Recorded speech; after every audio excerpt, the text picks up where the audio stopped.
All right, welcome back, everybody. Back with another quick little news of the day video here for you guys, keeping you guys up to date with everything that's been going on in the Dota 2 Pro circuit.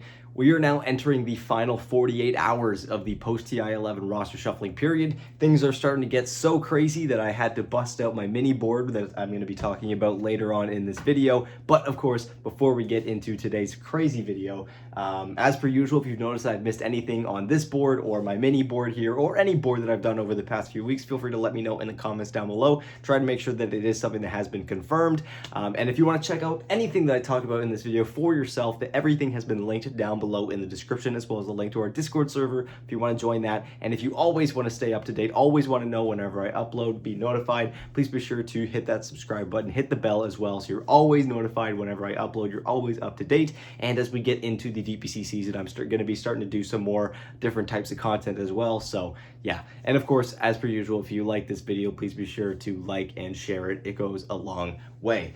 Okay, so yes, starting off with Enigma Galaxy, who I've been talking a lot about over the past week. At first, it was their coaching changes with Roman on his way out after being there for over 3 years, bringing in Immortal Faith, then confirming that 4 of the 5 players from their roster from last year was going to be continuing into this season, all but Miracle, who after yesterday we learned was going to be taking a temporary yet indefinite break from professional Dota. And who was going to be replacing him? Who was going to be filling those impossibly large shoes that Miracle's leaving behind? None other than OG's Amar the Fucker, aka ATF.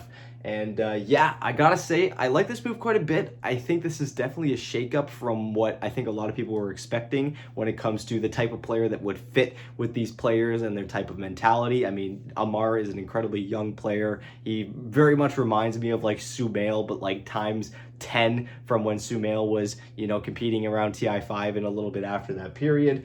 But regardless, this is a good move. I think it's going to be really exciting to see Amar play that position 1 role in the Western European region. Of course, he was playing basically carry in the offlane role with OG over the past year. So we'll see how he actually does in that role. Will he be able to fill that slot? And will he be able to do, which I think is the most important thing that he can do in the absence of Miracle with Enigma Galaxy, will he be able to corral the team around him and really elevate the game of everyone around him at the same time?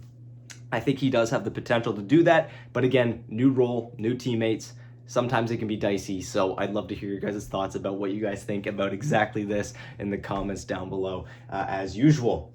Okay, so let's get into some news now regarding old OG, or old G, which is I've written half of the logo there. But yeah, on the DPC registration, we actually have 4 members that have signed up under the old G team tag. We do not know the 5th member yet, though there is some speculation that that is going to be Seb. But for the players that we do know are going to be there, we have No One, who of course recently just left Na'Vi just yesterday officially. Topson, who's going to be coming back to play with Notail, who's coming out of his mini retirement / break that he's been on, and MSS. Now, again, we don't know who that 5th player is going to be. Looking at the players that they have right now, they either need an offlane player or a position 4 player, given that MSS can play either one of those roles. And I might say that MSS can play both of those roles pretty well. When he was playing offlane for EG about a year ago, he looked really, really damn good. I thought EG might actually take him as opposed to Nightfall before Nightfall ended up returning from his break. It didn't happen. But yeah, what do you guys think about this new stack? This is looking pretty crazy. These guys, we also don't know which region they're going to be competing in, because if you notice, there's pretty much players from a whole bunch of regions. We have No One, who traditionally has always played in Eastern Europe. We have Topson and Notail, who traditionally have played in Western Europe, though Topson was just recently playing in Southeast Asia.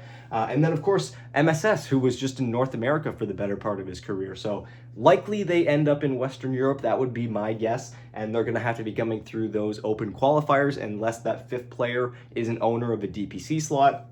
But regardless, I can't imagine this team being too competitive. We'll see how much Notail is actually willing to jump back into the swing of competitive Dota. But overall, I think this is something that is going to get a lot of hype. Again, you're bringing in players like No One and Topson on the same team. No One, who has been playing a lot of position 1 in pubs, likely to be the carry for this stack as well. So yeah, let me know what you guys think about this stack in the comments down below.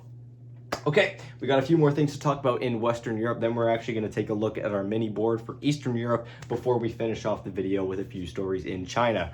First of which, we have Entity, who have recently parted ways with their hard carry player Pure. Of course, a few controversies with Pure over the past few years. A lot of people don't like him. Totally understand what he did was absolutely brutal.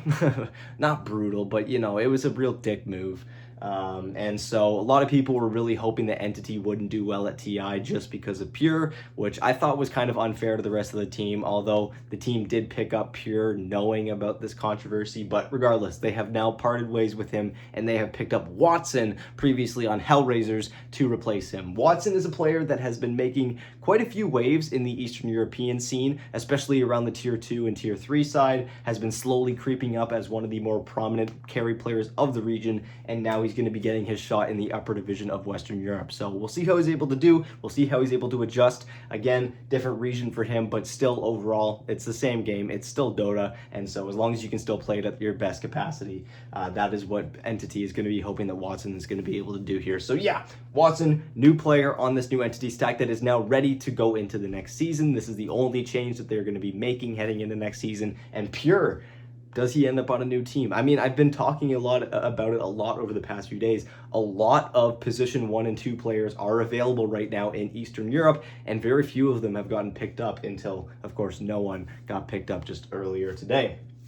All right, Gaming Gladiators, they of course had a slot to fill after Boom left the team just a few weeks ago, which caught up quite a few people off guard because Boom had been such a prominent member on Gaming Gladiators, although given their bit of a downward trajectory since the end of that first tour last year, it makes sense that some of the players might have wanted to shake things up, specifically Boom looking for that new outlet, and Gaming Gladiators up until that point had not replaced him up until today, where they announced that they're going to be replacing him with none other than North America's Quinn, aka CCNC, aka Quinoa is his new name now apparently. But yeah, he's going to be coming in to play mid lane. I like this quite a bit. He definitely has the individual skill. He just hasn't really had a stack that has been able to get to that next level, and so we'll see if it's really Quinn that's holding the team back or the team around him that's holding him back. We'll see how he does in this new environment in Western Europe with Gaming Gladiators in Div 1 of Western Europe.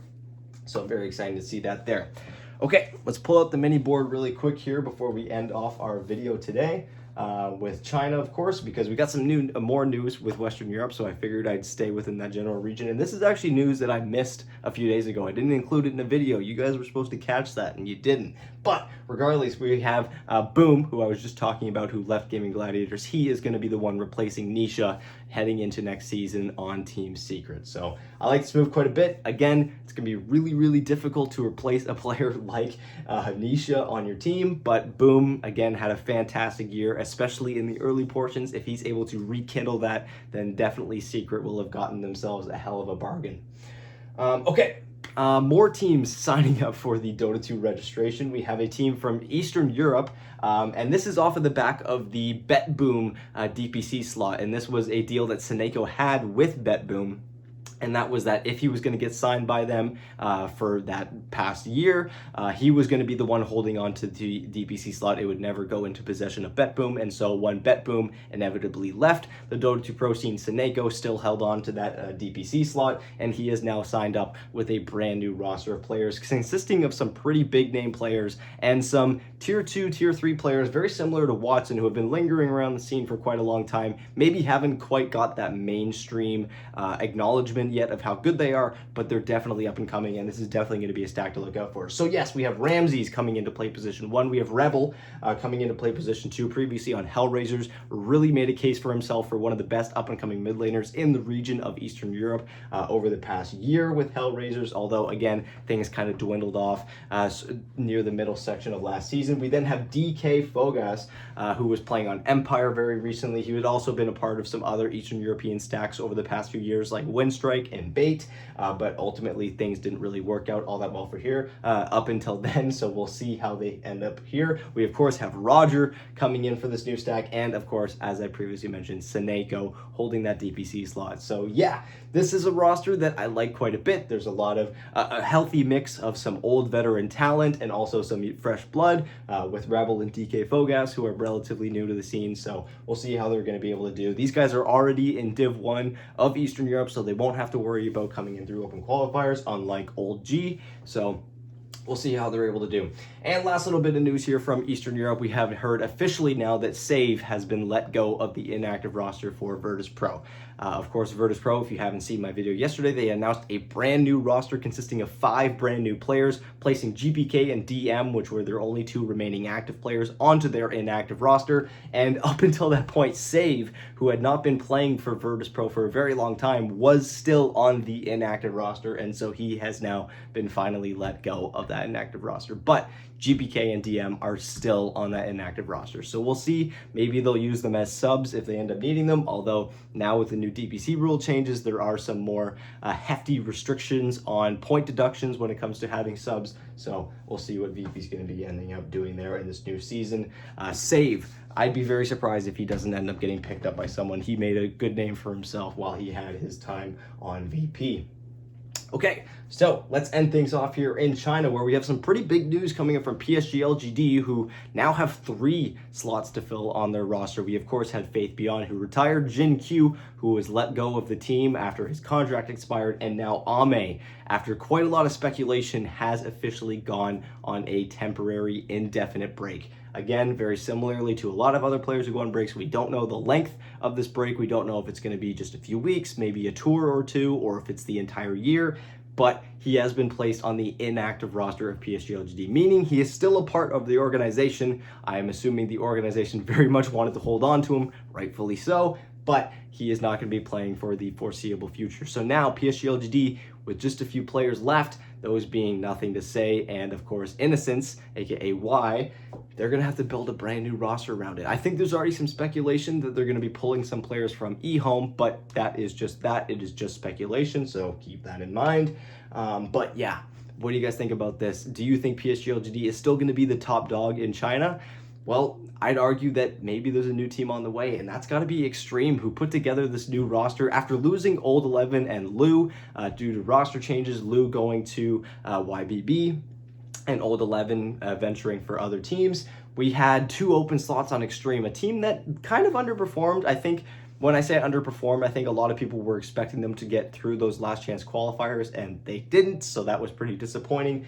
But regardless, this is still an amazing roster. They still have a lot of pretty great players on this team. This team was still consisting of Paparazzi, PYW, and DY. So that is still a pretty fantastic trio of players right there. And who did they get to replace Old 11 and Lu? Well, they brought in Ghost from RNG, who was the player that came in after God King had been kicked off of RNG to bring in more of that stability. I think he did a pretty great job of that. RNG ultimately didn't end up making it to the TI-11 qualifiers, the last chance qualifiers, that is, but still, Ghost, I think he's made a pretty good name for himself up until this point. And of course, for the off lane, we have JT. For over 3 years, he was with Invictus Gaming. He very recently left, and now he's going to be trying to make a name for himself on Xtreme Gaming. So yeah, I gotta say, I like this move quite a bit, especially when you're losing players like Lu and mainly Old 11, some big name players. It can be kind of difficult sometimes to bring in players that are able to match that status, and I think Xtreme has done a pretty good job. And I seriously think that Xtreme is making a case for themselves being the new top dog in China, especially with PSG.LGD's roster drama going on, where they now have 3 slots to fill. We'll see if PSG.LGD is going to be able to put together a new roster that is going to be able to compete at that level. They've done it before, and LGD as an organization has been at the top of the Chinese region for almost a decade at this point, it feels like. So I'm sure they're going to be able to do it just fine. But let me know what you guys think in the comments down below. Thank you guys so much for watching. I really appreciate all the support. And again, if you notice I've missed anything on this board or my mini board, feel free to let me know in the comments down below. Thank you guys so much for watching. I'm going to be getting into a whole bunch of different types of content as we get into next DPC season. And yeah, less than 48 hours left until roster locking, which is pretty crazy. So thank you guys so much for watching, and I'll talk to you guys very shortly.